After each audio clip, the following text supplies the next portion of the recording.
તો હાલો ફ્રેન્ડ, નમસ્કાર. કેમ છો? હું છું જસવંત રાઠવા અને તમે જોઈ રહ્યા છો જસવંત ગુજરાતી ચેનલ. તો આજે ફરી એકવાર નવો વિડીયો લઈને આવી ગયો છું. આજે વાત કરવાનું છે ફ્રેન્ડ કે ઈ નિર્માણ કાર્ડ માટે જે ઈ નિર્માણ કાર્ડ કઈ રીતે કઢાવવાનું અને એના માટે શું શું પ્રોસેસ છે અને એનાથી લાભ કયા કયા છે, તો એના વિશે માહિતી આપવા જઈ રહ્યો છું. તો વિડીયોને ધ્યાનથી દેજો અને પૂરો જોજો તાકી તમને ખબર પડે કે ઈ નિર્માણ કાર્ડ શું છે અને એનો ઉપયોગ શું થાય છે અને એ શા માટે કામ લાગે છે. બરાબર છે? તો ચાલો ફ્રેન્ડ, મેં વિડીયો સ્ટાર્ટ કર. ફ્રેન્ડ, વિડીયોમાં તમે સ્ટાર્ટ કરતા પહેલા મારી એક વિનંતી છે કે તમે હજુ સુધી મારી ચેનલ સબસ્ક્રાઈબ નહીં કરી તો સબસ્ક્રાઈબ કરી લેજો, કારણ કે તમારા માટે હું આવા વિડીયો લાવતો રહું છું તો એની નોટિફિકેશન તમને મળી શકે અને તમે આવી નવી માહિતી તમે મેળવી શકો અને એનો લાભ તમને લઈ શકો. બરાબર છે? તો વિડીયોને સ્ટાર્ટ કરીએ ફ્રેન્ડ. તો વિડીયોને સ્ટાર્ટ કરીએ તો સૌથી પહેલા હું તમને જણાવું કે ઈ નિર્માણ કાર્ડ છે શું. ઈ નિર્માણ કાર્ડ શું છે એના વિશે માહિતી આપવા. તો એ ગવર્મેન્ટ યોજના છે જે એક કાર્ડ કાઢવામાં આવ્યું છે સરકાર દ્વારા. એમાં ઘણી બધી યોજનાઓ અને કાર્યક્રમોમાં એ ઓળખ તરીકે કામ આવે છે અને એનાથી ઘણા બધા લાભ આવે છે. એનાથી લાભ અને ફાયદા શું છે? તો લાભ એ કાર્ડ ધરાવતા લાભોને બાળકોને શિક્ષણ માટે યોજના 500 થી લઈને 4000 સુધીની મળે છે. અને આ જે કાર્ડ ધરાવે છે એમને અન્નપૂર્ણા યોજના હેઠળ પણ પૌષ્ટિક ભોજન આપવામાં આવતું હોય છે. 1,60,000 સુધીની નાના આવાસ માટે પણ ઉપયોગી થાય છે.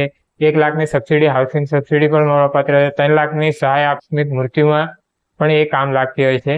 અને બીજા અન્ય ઘણા બધા લાભો હોય છે ફ્રેન્ડ આ જે કાર્ડથી. તો એના માટે તમારે ડોક્યુમેન્ટ કયા કયા જોશે, તો એ કઢાવવા માટે તમારે ડોક્યુમેન્ટની જરૂર પડશે.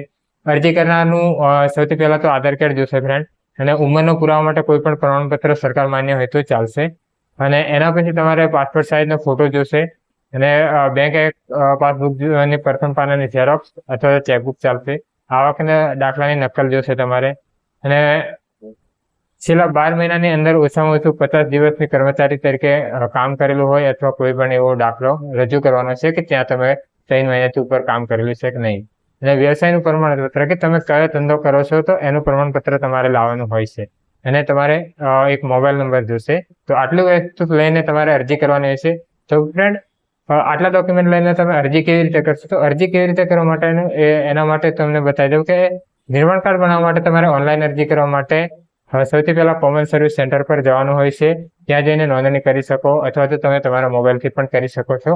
મોબાઈલથી કરવા માટે તમારે મોબાઈલમાં આધાર કાર્ડમાં મોબાઈલ નંબર લિંક હોવો જરૂરી છે, નહીં તો તમારે એના માટે અલગથી CSC સેન્ટર પર જવાનું હોય છે. અને CSC સેન્ટર પર જઈ અને એની ઓનલાઈન અરજી તમે કરશો.